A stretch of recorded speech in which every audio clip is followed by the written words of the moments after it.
Kita sedikit itu awal mula saya datang ke Korea itu saya tinggal di pulau kayak gitu, tinggal di pulau terpencil. Mungkin kalau di Korea Selatan itu beberapa pulau memang jadi destinasi wisata gitu ya, tapi memang kalau di situ yang saya rasakan adalah ya memang bener-bener pulau berpenghuni, tapi di situ juga khususnya cuma orang-orang yang sudah ajuma-ajuma kayak gitu, yang udah tua-tua kayak gitu. Jadi di situ saya bener-bener merasakan gimana kehidupan joroknya Korea itu saya tahu gitu. Aduh. Jadi inspirasi tim dari kita situ. itu kita bikin channel ini untuk memperkenalkan keadaan Korea. Iya kan Korea lagi booming-booming. Bener gitu. Kayak K-pop gitu, dan apa sih segala yang tentang Korea kayaknya booming.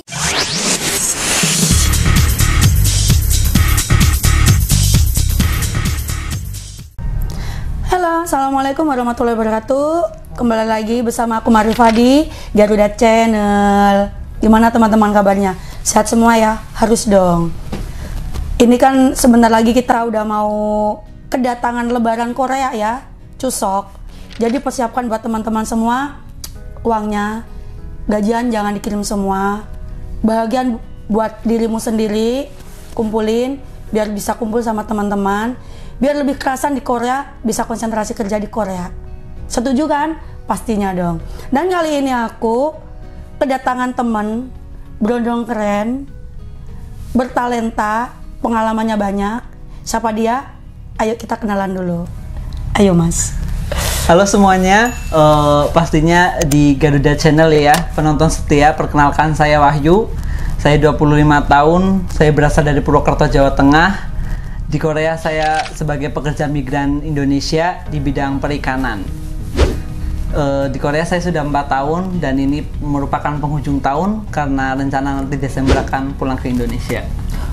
Masa udah segitu cepat Mas? Iya, udah 4 tahun. Iya. Padahal kita udah kenal lama. Ya, baru ketemunya iya. beberapa akhir-akhir ini Betul aja ya, sekali. betul sekali. Nggak apa-apa lah, nggak ada yang terlambat ya. Iya. Karena masih panjang untuk ke belakangnya lagi, Iya, bener, gitu. bener. Nah gini ya Mas, aku jujur pengen korek-korek sampean. Soalnya aku sering banget lihat di Facebook itu kegiatan sampean itu seambergadek kayaknya. Yang ketemu sama pihak di kedutaan, ibu-ibu mixed married juga kayaknya ya. Iya. Segudang kegiatan. Kepo saya sebenarnya. Dan sekarang aku dapat kesempatan teman-teman. Pastinya teman-teman juga kepo kan, penasaran kan?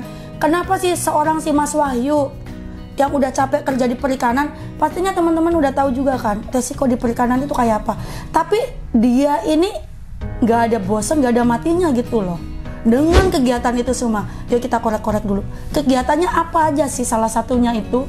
Ya, jadi selain pekerja migran, saya juga merupakan mahasiswa kayak gitu di Cyber Hanguk University of Foreign Studies. Di mana Mas? Di Seoul. Di Seoul ya. Ya, jadi mungkin teman-teman atau para pemirsa semua bisa mengenalnya dengan Hanguk Wide atau Wigukinde Hakyo kayak gitu. Jadi itu merupakan kampus dari Korea Selatan yang berbasis cyber, jadi full online kayak gitu. Jadi saya juga karena bekerja di perikanan, saya juga dimandati untuk teman-teman yang ada di perikanan Korea Selatan seperti itu.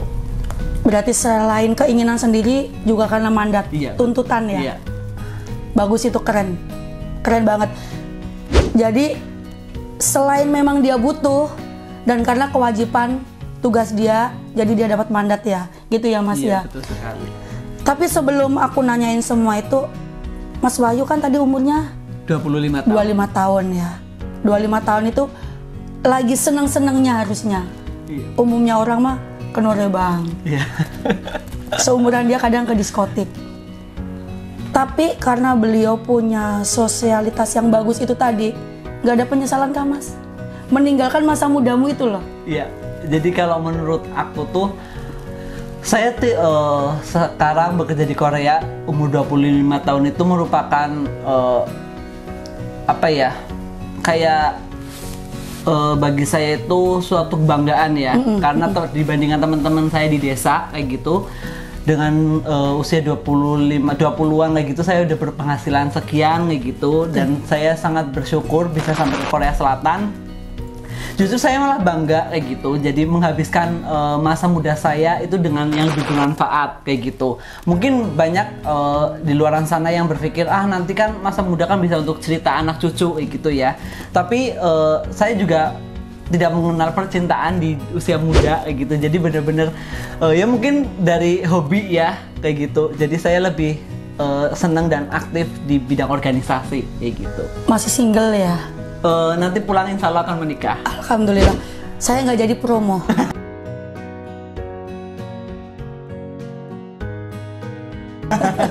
Karena ternyata milik orang. Alhamdulillah.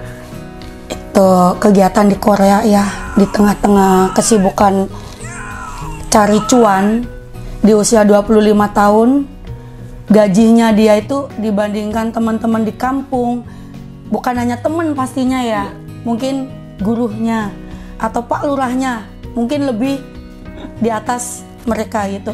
Dan dia bangga dan tidak menyesal meninggalkan masa mudanya, meninggalkan kebahagiaan itu di masa mudanya ini. Itu Mas. Sampean kenapa pilihannya ke Korea? Kan banyak juga di Jepang, di Taiwan. Dan bukannya untuk di manufaktur, tapi di perikanan. Atau memang dulu sekolahnya di jurusan itu? Iya. Jadi kenapa Korea Selatan sebenarnya itu bukan tujuan awal. Iya, karena memang saya lulus dari sekolah kejurusan dan jurusan saya sebenarnya di farmasi atau berkaitan dengan obat-obatan. Namun karena kurang biaya untuk melanjutkan ke perguruan tinggi, kemudian saya memutuskan untuk bekerja kayak gitu. Jadi saya mencari pekerjaan, tapi karena saya domisili di Purwokerto, jadi itu kayaknya tidak memungkinkan untuk saya tetap bekerja di Purwokerto kayak gitu. Kebetulan ada saudara di daerah Pati, di daerah Jepara sana. Saya mencoba untuk mencari pekerjaan di sana. Namun selama saya pencarian kerja, kok banyak warga di sekitar sana itu katanya pemudanya itu nggak pada di desanya sendiri kayak gitu, pada nggak membangun desa kayak gitu. Emangnya pada kemana? Ternyata merantau ke Korea Selatan. Nah kayak gitu, daripada saya mencari pekerjaan di Indonesia yang tak kunjung dapat kayak gitu, akhirnya saya meminta untuk izin ke orang tua untuk belajar bahasa Korea kayak gitu. Dan kenapa perikanan? Mungkin takdir ya.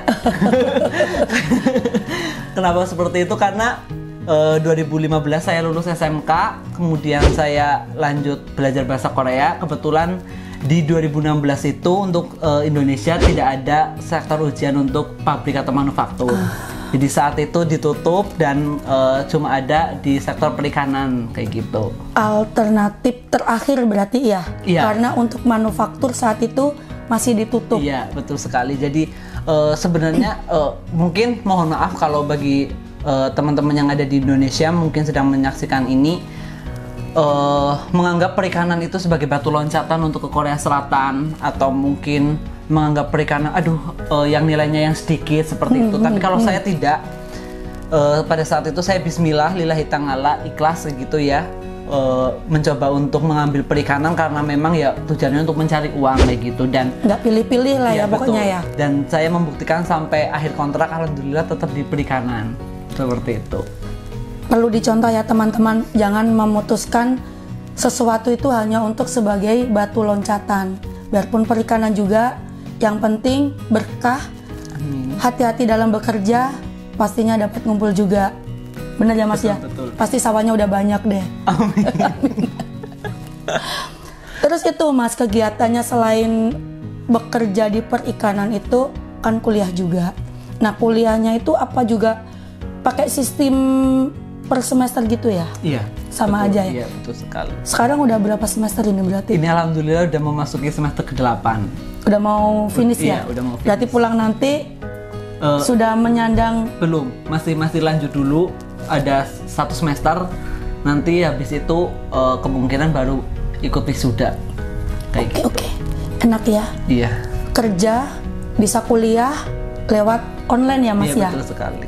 Gampang pokoknya, yang ada dimanapun. Berarti di Indonesia juga bisa ya Mas ya? Bisa. Buat teman-teman, infonya boleh langsung menghubungin Mas Wahyu di Indonesia yang kepengen ikut kuliah seperti Mas Wahyu cuma lewat online. pastinya nggak bakalan rugi deh. Saya aja nyesel ya ibaratnya ya. Juga kepengen sebenarnya karena keadaan masih belum bisa. Mungkin suatu saat Mas. Amin. Ini Mas, kenapa kok memilih fakultas yang Samen pilih sekarang, bukan di UT? Iya. Iya benar sekali teman-teman, bagi pemirsa Garuda Channel ya. Jadi di Korea Selatan itu untuk pekerja migran itu bisa kuliah salah satunya di universitas terbuka di punya milik Indonesia. Benar. Tapi pada saat itu sebelum corona menyerang, itu memang kondisi di UT itu harus absensinya itu harus tatap muka. Kayak gitu. Jadi harus belajar offline kayak gitu, datang ke kampus terus mengikuti pembelajaran kayak gitu, dan kedatangan itu menjadi salah satu faktor untuk nilai kayak gitu. Dan karena saya bekerja di perikanan, jadi saya memutuskan untuk tidak mengambil di universitas terbuka kayak gitu. Kemudian karena ada beberapa teman kayak gitu, kok saya mendapatkan informasi bahwa di Cyber Hanguk University ini ternyata ada sebuah kampus yang bisa dimasukin oleh pekerja asing, dan itu dilakukan secara full online seperti itu. Jadi selama jenengan di sini itu bekerja itu kendala yang terberat itu di apa, Mas? Iya. Jadi mungkin sebenarnya di semua sektor itu berat. Benar. Jadi di semua sektor itu beresiko, berbahaya, kayak gitu. Jadi mungkin teman-teman yang ada di Indonesia untuk masuk ke Korea Selatan itu memang ada beberapa sektor kayak gitu. Dan untuk saat ini untuk Indonesia itu ada manufaktur dan perikanan kayak gitu. Namun karena saya orang perikanan, jadi saya kurang mengetahui untuk manufaktur. Jadi untuk saat ini saya akan mengasih informasi bahwa gimana sih bekerja di perikanan kayak gitu. Jadi informasi yang saya sharing kali ini adalah informasi pastinya versi saya gitu. Saya alami sendiri dan melihat dari beberapa gitu, karena tidak memungkiri selama 4 tahun ini saya bekerja di perikanan itu tidak serta-merta di satu tempat kayak gitu. Jadi pernah berpindah di beberapa tempat kayak gitu. Bukan di satu tempat ya, bukan di satu saja. Udah pernah pindah ya, Mas ya? Betul, kayak gitu. Jadi memang bekerja di perikanan itu termasuknya ya mungkin berat kayak gitu ya. Perlu teman-teman ketahui kayak gitu. Kenapa? Karena di perikanan itu yang pertama itu kayak saya sendiri yang saya alami itu bukan basic saya kayak gitu. Saya ya dari Indonesia, saya bukan seorang perikanan kayak gitu. Saya apalagi saya belum pernah bekerja, dan ketika datang ke Korea langsung di perikanan itu merupakan kayak tantangan besar buat aku kayak gitu sendiri. Karena ya berat itu tadi kayak gitu. Jadi di perikanan Korea Selatan itu memang bisa bekerja di darat dan bekerja di laut kayak gitu. Jadi teman-teman yang di laut itu ada yang bekerja di kapal kayak gitu dan pulang bisa setiap hari, ada yang pulang 3 hari sekali, ada yang pulang 1 minggu sekali kayak gitu. Dan mungkin yang agak beruntung bisa dapat ditambak darat kayak gitu. Jadi bekerja tetap di darat kayak gitu. Oh, berarti kalau yang namanya perikanan itu nggak selalu harus di atas kapal, harus nyebrang ke laut gitu, nggak selalu ya, Mas? Betul. Ada macam-macamnya juga ya di begitu teman-teman ya. Jenisnya banyak. Banyak. Nggak usah khawatir lah kalau di perikanan. Untung beruntungan. Tapi kok bisa pindah ya, Mas ya? Setahu aku itu perikanan itu dari dulu yang aku denger gitu ya. Soalnya aku juga baru mengenal untuk teman-teman perikanan itu dimulai dari Kapten Ari waktu itu. Betul sekali. Mas Ari, kalau nonton please ya. Tombok kangen kita berdua ya. Itu nggak bisa pindah. Pindah pun mungkin harus pakai gontok-gontokan. Iya, betul sekali. Jenengan kok bisa semulus-mulusnya gitu loh.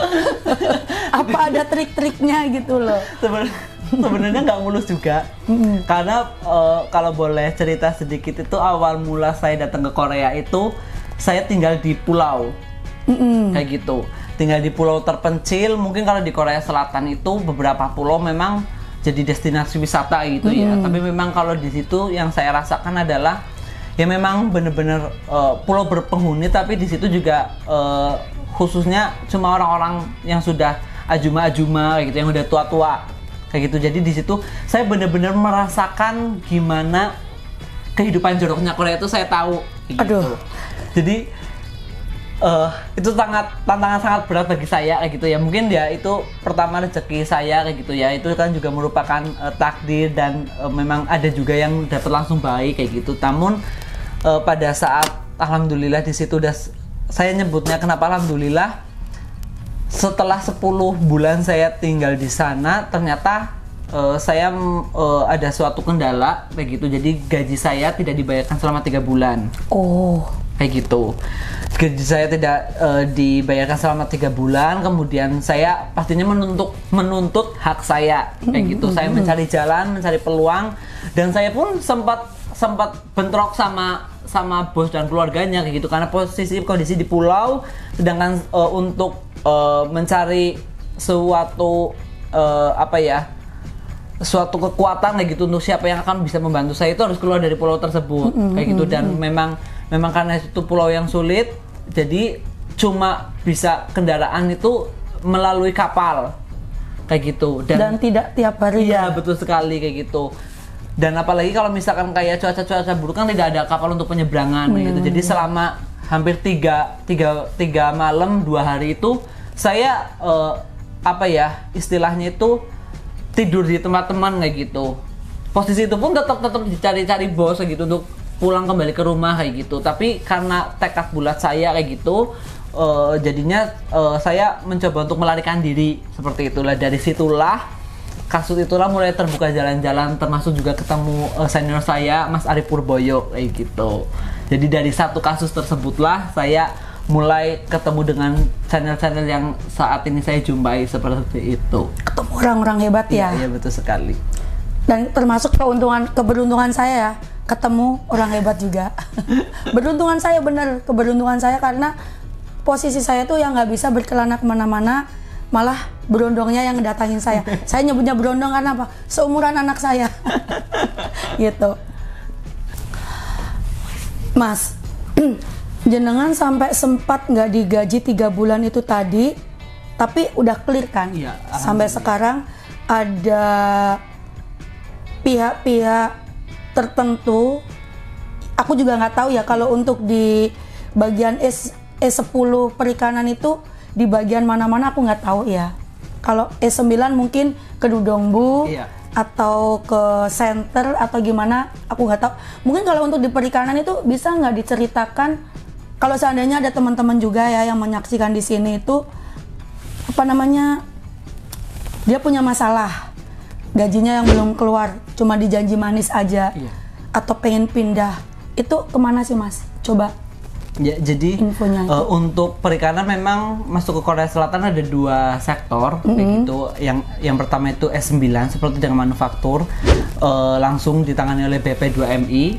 Terus yang kedua adalah melalui visa S10 atau P2P gitu. Jadi dari agent to agent gitu. Jadi untuk teman-teman yang P2P itu atau S10 itu memang kalau misalkan punya kasus atau masalah, pasti pertama mereka langsung datang dulu, lari ke agensi mereka kayak gitu untuk menyelesaikan sebuah masalah tersebut kayak gitu. Tapi perlu diingat, memang ada beberapa agen yang penanganannya bagus kayak gitu. Tapi mohon maaf ya, memang ada oknum, lagi-lagi dimanapun pasti ada oknum kayak gitu. Jadi ada oknum agen yang memang mereka ya mungkin dengan kesibukan mereka atau dengan segala kondisi yang aku juga nggak tahu kayak gitu, tetap aja pasti ada agen yang tidak baik kayak gitu. Jadi walaupun mau lapor seperti apapun itu masalah tidak ujung kelar kayak gitu. Jadi bisa juga menggunakan advokat atau pengacara gitu untuk menyelesaikan sebuah masalah. Namun kalau dengan pengacara pasti nanti ada uang juga yang dikeluarkan kayak gitu. Tapi kalau misalkan untuk teman-teman S9 itu kalau misalkan ada masalah itu, kalau saran saya yang penting itu tidak ada kekerasan fisik, terus kemudian itu tidak ada yang namanya main tangan kayak gitu. Itu teman-teman lebih baik itu agar tenang terlebih dahulu kayak gitu, jangan terburu-buru kayak gitu, dan jangan sampai ada perlawanan apapun kayak gitu. Jadi setelah itu, karena perlu diketahui bahwa di perikanan itu tinggalnya itu tidak di tempat keramaian loh, kayak gitu. Jadi teman-teman perikanan itu perlu tahu bahwa anak-anak di perikanan itu tinggalnya itu di pulau, mereka tinggalnya di pesisir, terus mereka tinggalnya itu di pelosok, di tempat terpencil kayak gitu. Jadi yang memang kendaraan itu sulit untuk dijangkau kayak gitu. Jadi jarang sekali ada kendaraan yang ke situ kayak gitu. Jadi bisa dihitung kayak gitu. Jadi kalau misalkan ada apa-apa, lebih baik yang pertama bisa datanglah ke Gyeongjalso atau kepolisian, ya kayak gitu. Jadi kalau misalkan teman-teman kok memiliki kesulitan dalam bahasa, tinggal bilang aja Indonesia Tongyoksa Juseo kayak gitu. Jadi meminta untuk bantuan penerjemah dari berbahasa Indonesia kayak gitu. Pasti nanti akan dicarikan oleh polisi tersebut. Atau mungkin teman-teman juga bisa telepon shelter atau penerjemah kayak gitu. Jadi yang perlu saya luruskan di sini adalah shelter atau penerjemah ini mereka cuma membantu menerjemahkan dan membantu untuk bukan penyelesaian masalah, karena untuk penyelesaian masalah semua larinya ke Nodongbu kayak gitu. Jadi harus ditekankan. Iya betul. Ditekankan. Jadi kalau misalkan penerjemah itu fungsinya apa? Iya. Gitu. Jadi penerjemah itu ya untuk menerjemahkan kita kayak gitu, kita dengan bos ataupun kita dengan Nodongbu kayak gitu. Semua penyelesaian masalah tetap ada di Nodongbu kayak gitu. Kalau tentang ketenaga kerjaan, nanti kalau berkaitan dengan gaji larinya ke Nodongchong kayak gitu. Iya, jadi biasanya di setiap kota itu ada shelter atau penerjemah masing-masing kayak gitu. Nanti bisa minta bantuan ke situ, tapi bukan maksudnya dibantu untuk menyelesaikan masalah ke Nodongbu seperti itu.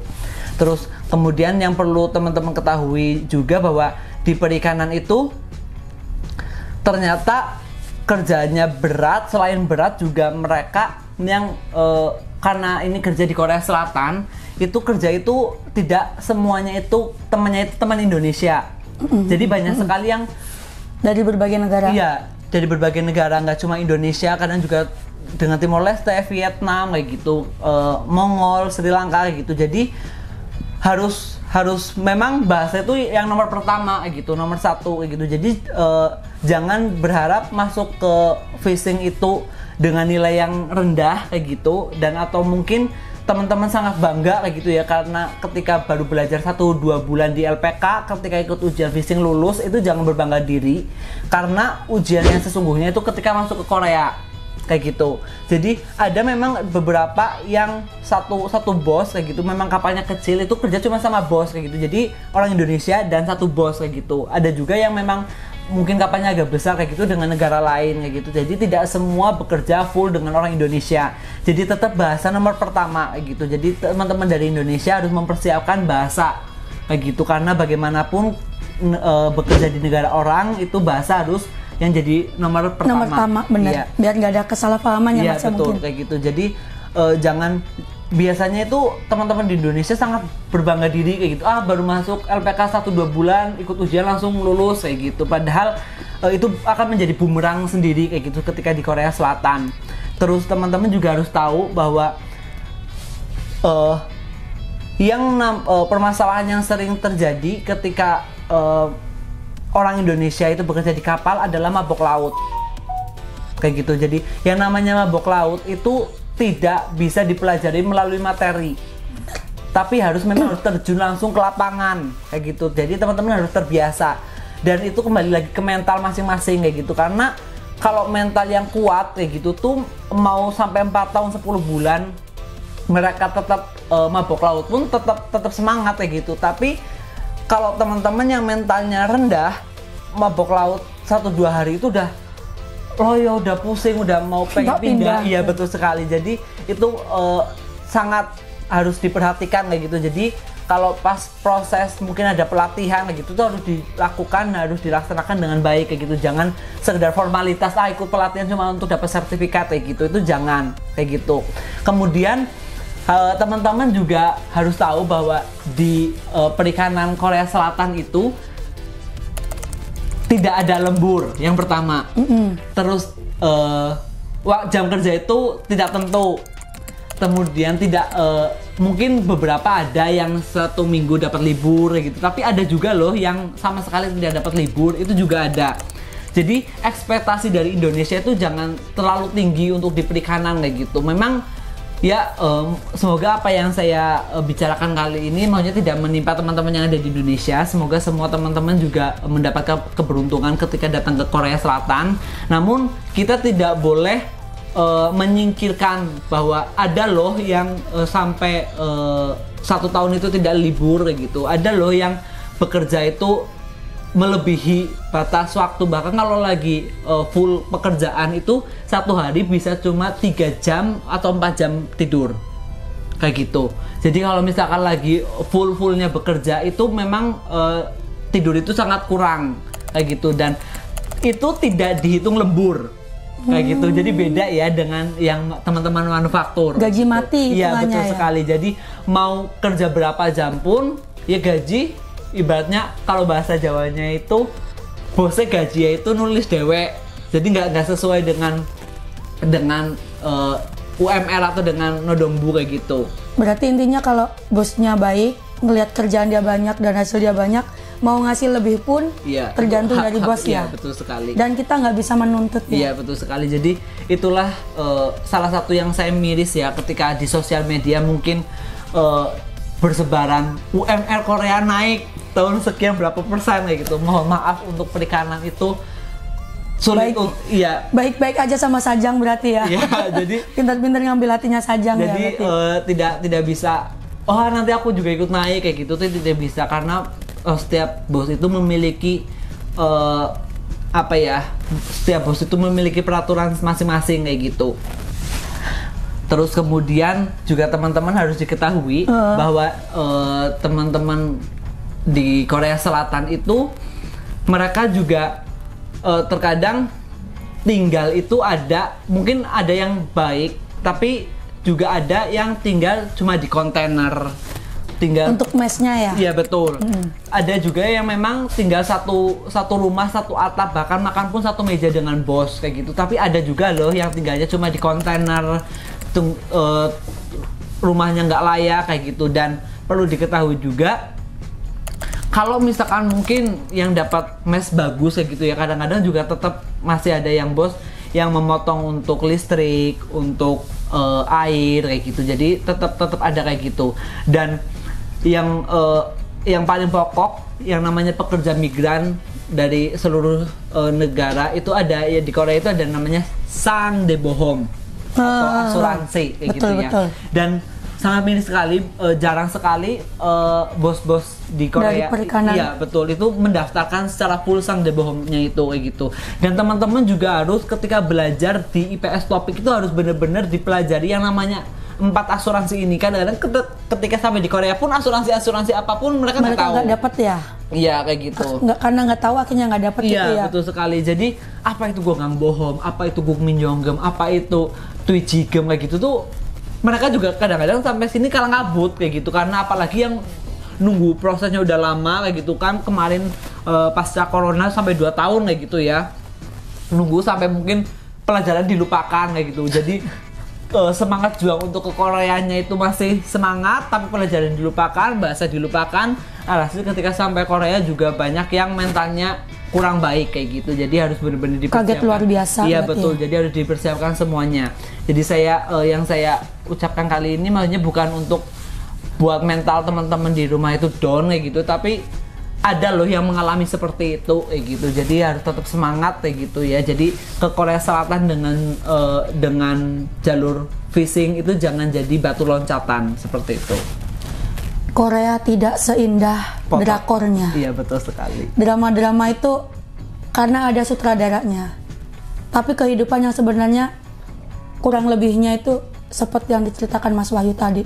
Tapi sebelumnya ya teman-teman ya, sebelum aku lanjut mengorek-ngorek pengalamannya Mas Wahyu, jangan lupa subscribe ya channel, share-nya, biar teman-teman yang belum tahu informasi penting ini tadi biar lebih tahu. Share sebanyak-banyaknya di grup-grup, lebih suka aku. Dan untuk teman-teman yang punya pengalaman mungkin sama atau yang belum sempat disampaikan sama Mas Wahyu, boleh dong dicantumkan biar teman-teman yang kepengen datang ke Korea itu mereka juga tahu gitu loh. Betul. Dan buat yang penasaran boleh juga nanya, kemungkinan Mas Wahyu bisa bantu nantinya gitu ya. subscribe, di share itu wajib, perlu banget like dan komennya. Biar aku lebih semangat mengundang teman-teman hebat seperti Mas Wahyu ini. Bener ya Mas Wahyu ya? Betul. Informasi penting banget Mas ini, bener. Karena setahu aku itu teman-teman di Indonesia tuh yang penting berangkat dulu lah. Ujian CBT juga tutup. Udahlah, ikut ujian. Udah bayarnya pasti mahal ya. Iya. Kalau seandainya di sini boleh nggak disebutkan untuk proses biayanya sendiri tuh Mas? Iya, jadi memang tadi yang saya sampaikan untuk fishing itu ada visa S10 dan visa S9, memang dari biaya itu terpaut sangat jauh.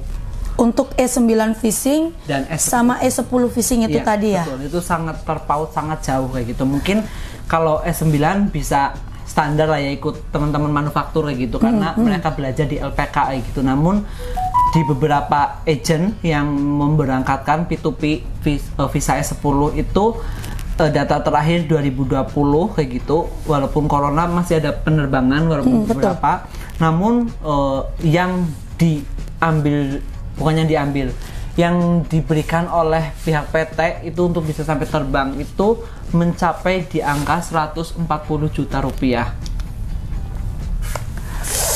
140 juta rupiah, dan ada juga surat jaminan kayak gitu. Jadi mungkin berupa akte surat tanah kayak gitu, atau yang lain sebagainya kayak gitu. Saya sampai tidak bisa berkata-kata karena setahu saya itu kalau yang lewat G2G itu paling mentok kalau mereka pakai sendiri ya, jalan sendiri, proses sendiri itu tidak melebihi dari 16 juta. Berarti berapa persen itu perbandingan? Jadi hampir 100% iya, ya. Makanya dan sangat mirisnya juga mereka segi bahasa malah lebih nol kayak gitu. Jadi tidak ada proses pembelajaran kayak gitu. Jadi mereka datang ke suatu PT, kemudian nanti langsung urus visa, urus dokumen kayak gitu, dan beberapa ada yang nunggu di rumah, nanti tunggu calling visa, setelah itu langsung terbang kayak gitu. Jadi yang mereka andalkan adalah tenaga dan ada teman Indonesia yang ada di kapal kayak gitu. Namun ketika sampai di Korea juga banyak yang mengalami kendala seperti itu. Berarti itu dari Indonesia itu untuk pembekalannya sendiri itu masih kurang ya? Iya, betul. Padahal dengan biaya sebegitu besarnya, hitungannya aja kan kalau di Korea aja untuk mencapai target 140 juta aja itu kan satu tahun. Bener ya Mas? Betul, ya? Betul. Itu pun kalau bisa kerasan di satu tempat, nggak harus pindah. Keputusan tetap dikembalikan ke teman-teman. Memilih yang di sektor apa aja, keputusan di teman-teman. Intinya ikhlas lillahi ta'ala menjalaninya. Dengan apapun kepercayaan teman-teman semua, dikembalikan lagi niat dan keikhlasan kita dalam menjalanin. Jadi sepertinya aku akhirin dulu untuk ngobrol-ngobrol aku, berguyon-guyon, berbagi info sama Mas Wahyu. Dan jangan lupa ya buat teman-teman, saksikan terus channel aku di Garuda Channel, subscribe-nya, channelnya, share-nya ya. Aku ulang lagi, sering-sering banget aku sebut itu, biar informasi yang saya sampaikan itu teman-teman bisa ikut menyaksikan juga. Tuh, jadi aku akhirin untuk saat ini, hari ini. Assalamualaikum warahmatullahi wabarakatuh. Bye.